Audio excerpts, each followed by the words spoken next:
Hey everybody, how's it going? I'm ChosenEyes, professional psychic medium who also happens to be a doctor on a mission to train the next generation of unlikely healers.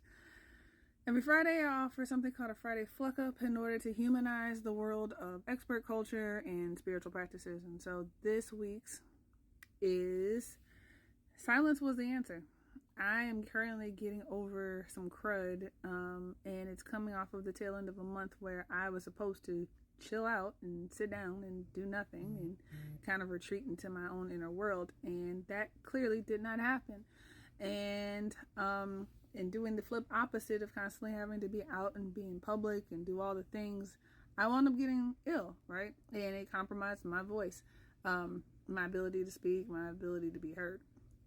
And by not following my own intuition, my own inner cadence, I wound up putting myself in a really difficult spot. So what happened? I was forced into sitting down. I was forced into having to be quiet.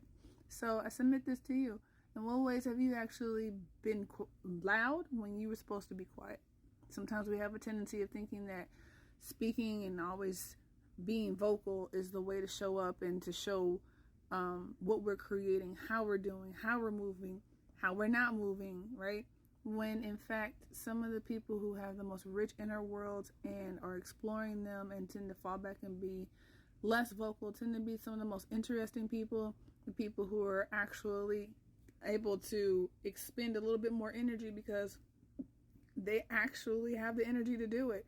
They're not expending energy by speaking, utilizing all that water vapor and having to convert CO2 to oxygen in the same way that somebody who's trying to speak and do all the things and fit all the things in like that, right? They actually have more energy to just fall back and just be. And when they have something to say, it tends to be more poignant, more effective, more impactful. So ask yourselves, in what moments in your life should you have fallen back and maybe chosen silence? All right, silencing your mind. Yeah, sure, through meditation or just being quiet and not saying anything. Not allowing outside stimuli to overstimulate you and make you overstimulated and just and crowd your space, right? Your energetic field. When's the last time you went outside and just allowed nature to speak to you and you listen? We spend far too much time using this and not enough time using these, right? So ask yourself, when was the last time that silence was your ally and your best friend? And when you turned your back on it? It has a funny way of always seeming to come right back to you and forcing you to, do the very thing that it asked you to do, which is zip it. Keep your gazes forward. I hope this resonated with you. Please like, share, subscribe, turn on notifications, do all the things.